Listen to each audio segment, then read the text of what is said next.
It is the book Letters to a Young Poet Love it. by Rilke. Yeah, this is great. Yeah. I loved this. I think actually, when did you discover this? Like about what year? Oh, gosh. Would you say It would you have first been found that? 2006. 2005? Oh, I thought we discovered it the same year because I discovered it in 2005 and I loved it a lot. Yeah. Do you want to tell me a little bit about Rainer Maria Rilke? Well, first off, I can obviously say the name a lot more confidently.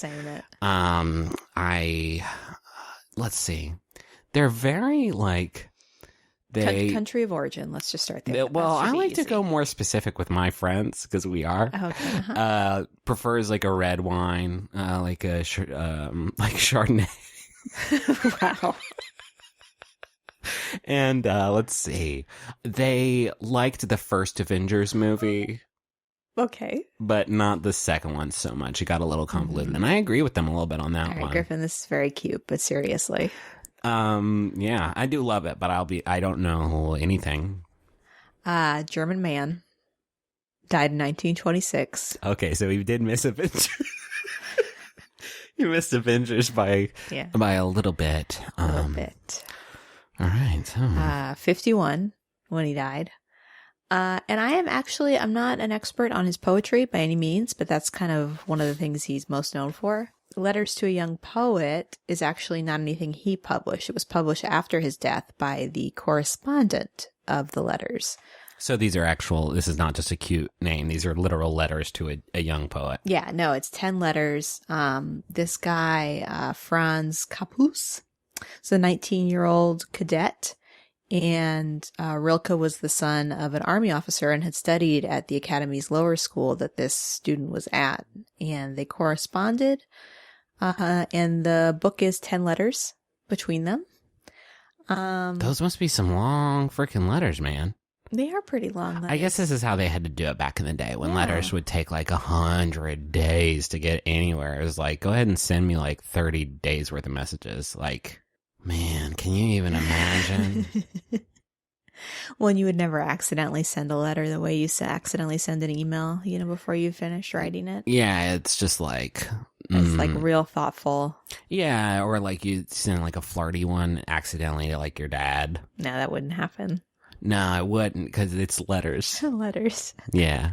But somebody accidentally... This happened once where somebody's like, mine bottom is quite soft. Hee hee hee.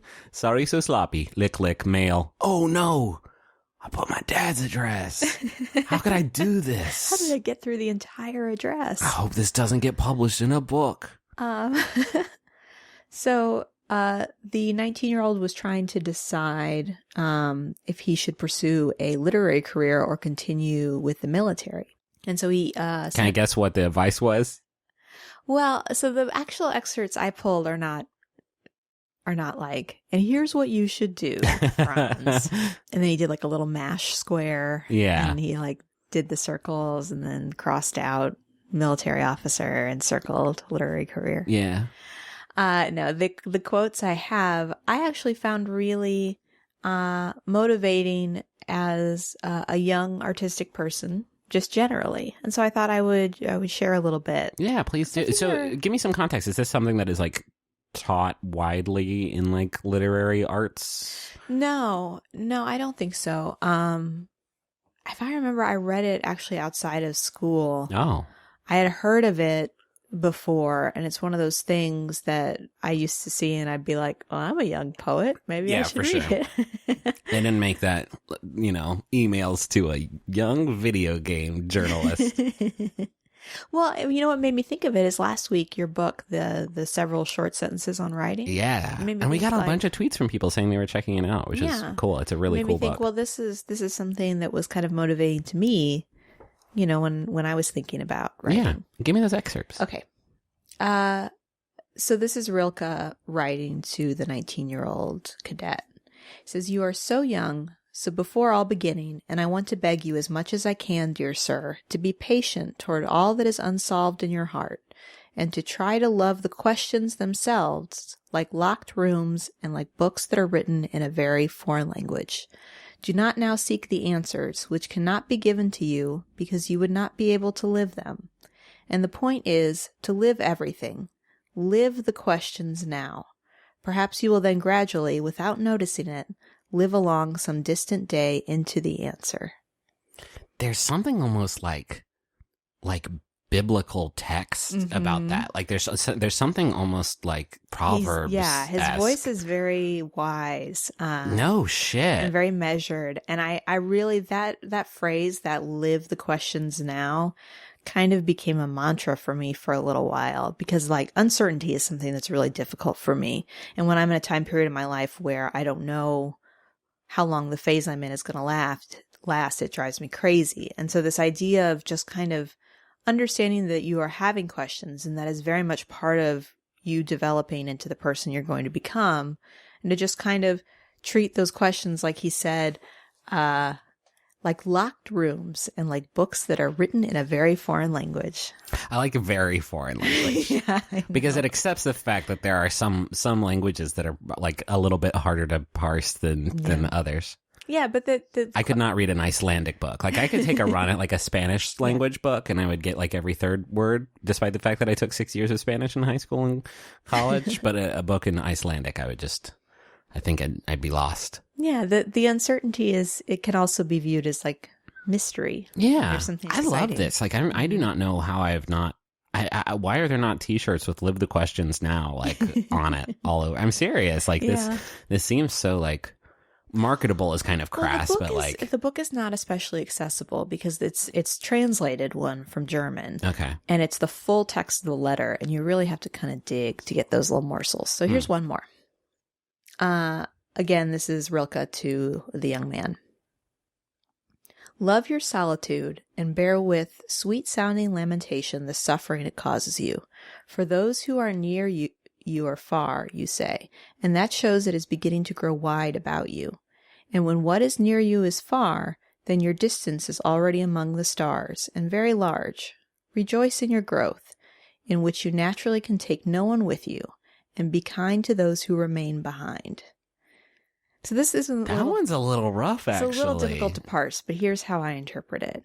It's kind of like when you're like a teenager and you have all of your high school friends, then you go away to college and you come back and you can't exactly relate to them. And it's like a very kind of lonely feeling. And it's because you've kind of grown and become this different person.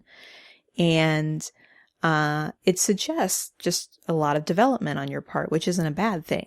And but celebrating that you've gone well beyond them, I think, is kind of a weird. Well, no, see, I don't think that's what he's saying. He's saying that, it is beginning to grow wide about you. Like your world is expanding, and that's why things feel different, and they feel, for example, far from where you are.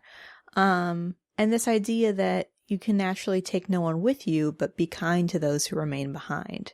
It's just kind of like supporting your own feeling of growth and understanding that it's not a bad thing. And it's not, that the people that aren't with you now aren't necessarily different or less than. It's just part of kind of becoming this person that you're going to become. That is a really bitter pill to swallow. Yeah, the idea of like, isolation through evolution or again, like I worry about sounding maybe I'm particularly sensitive about this because I have kind of tried to live my entire post-collegiate life trying to avoid the narrative of like, well, I got the fuck out of my small town and left my humble trappings behind, because I genuinely love Huntington and think it is an amazing place to have grown up and lived. And I genuinely don't think of it that way in my mind, but like the idea of it is kind of unrecognizable, and like I feel like a completely different person when I go back there now than I did when I was growing up there is, I guess, understandable. But I'm like super sensitive about that stuff. Well, that's because of all the like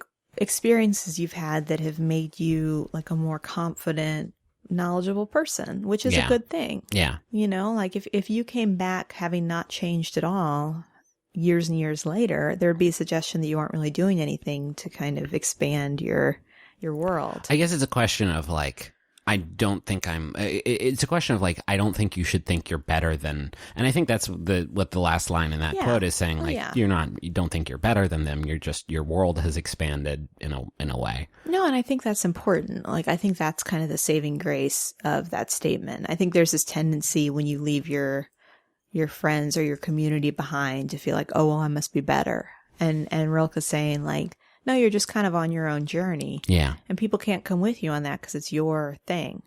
So those are just two little excerpts that I really like. That's lovely. I found it really, like in my 20s, like a really kind of useful book because there was a lot that was just kind of like, hey, this is kind of a scary, tumultuous time. Yeah. But it's also really exciting. And to just kind of be patient with yourself and the experience. So I wanted to share that.